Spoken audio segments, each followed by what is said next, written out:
The advice and opinions expressed by Dr. Grant-Pichet and her guests are meant solely as suggestion and should not be in any way construed as child-specific advice. Dr. Doreen Grant-Pichet is Dr. Doreen is an expert in autism. Doreen Grant-Pichet. Dr. Grant-Pichet. Dr. Doreen Grant-Pichet. Dr. Doreen Grant-Pichet is a visionary in the field of autism. Now you can ask her questions on Ask Dr. Doreen. But I loved this question because I love hearing from teachers. The question is, I teach 7th grade English, and each year I am noticing I have more and more kiddos that identify as being neurodiverse. Notably, they all either have a 504 or an IEP. I do a project in the spring that requires my students to complete a huge project that has 20 assignments all on a deadline.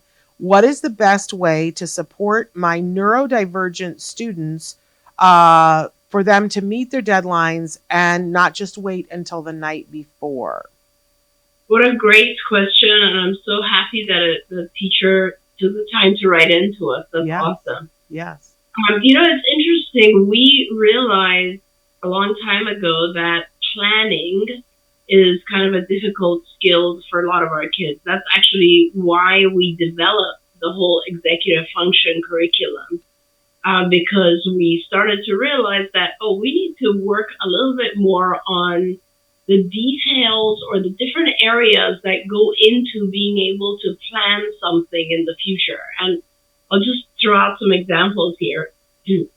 When we plan something that is, and this starts to happen, by the way, a lot more in middle school, and our kids are just not prepared because they don't know how to plan something that is not an immediate happening or event.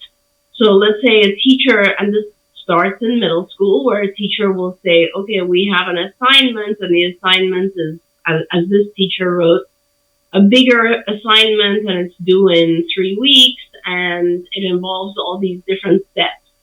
So for a child to be able to actually manage that, a few different things have to happen, right?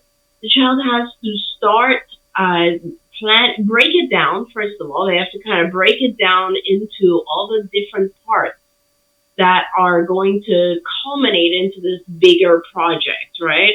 As this teacher wrote, it could, for instance, have to do with research or interviewing people or developing different plans for different parts of it. And so that's, I guess, number one. I had a teacher many, many years ago myself, the first teacher who taught me how to produce an outline.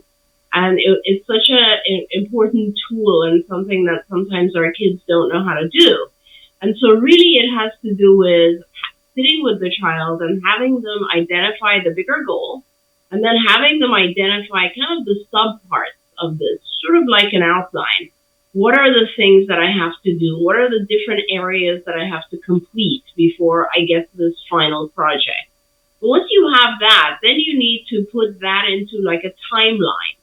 So let's say if I have 3 weeks for the final project and there's 5 different parts to this that I have to complete, now I have to figure out how much time does each part take and by what date should each section be completed so that it's a continuous process. That is a lot of work, and that's kind of what we work on, those types of things with our kids. You as a teacher who's so caring, that you write into us, you could definitely sit down with the children and just say, okay, let's do this together. How much time do you think it'll take? Will you be able to do this in 1 day, 3 days, 5 days, and help them? Because that kind of thing, if it's their first time, obviously they're going to need a lot of guidance.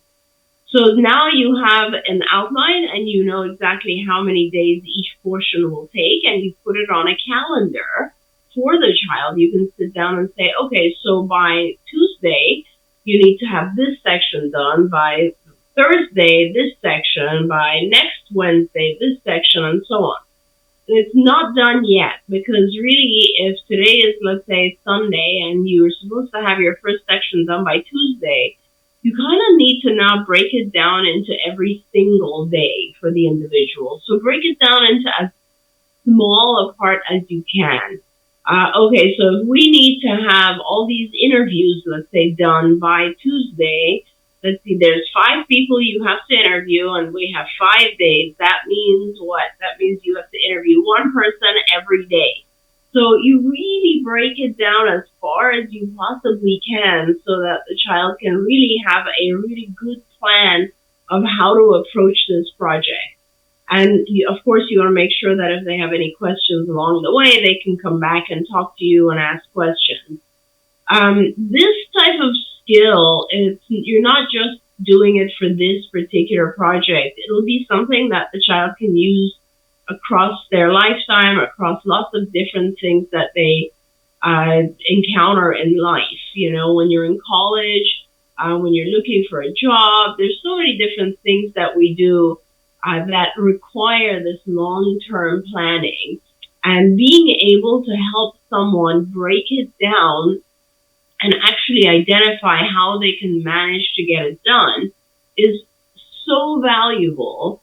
I see a lot of typically developing adolescents and adults who don't have this skill. Yeah. And what ends up happening is that they're so overwhelmed that they freeze and they procrastinate and they avoid the task altogether just because they've never learned the skill of being able to break it down into subparts.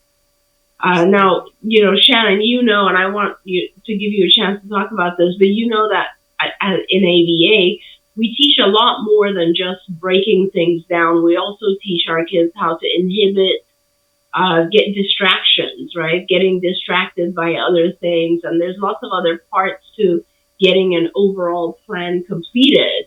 But I think for this teacher and for this project, that's what needs to happen. Don't forget, you can watch Ask Dr. Doreen live every Tuesday morning at 10 a.m. Pacific time. We hope to see you there.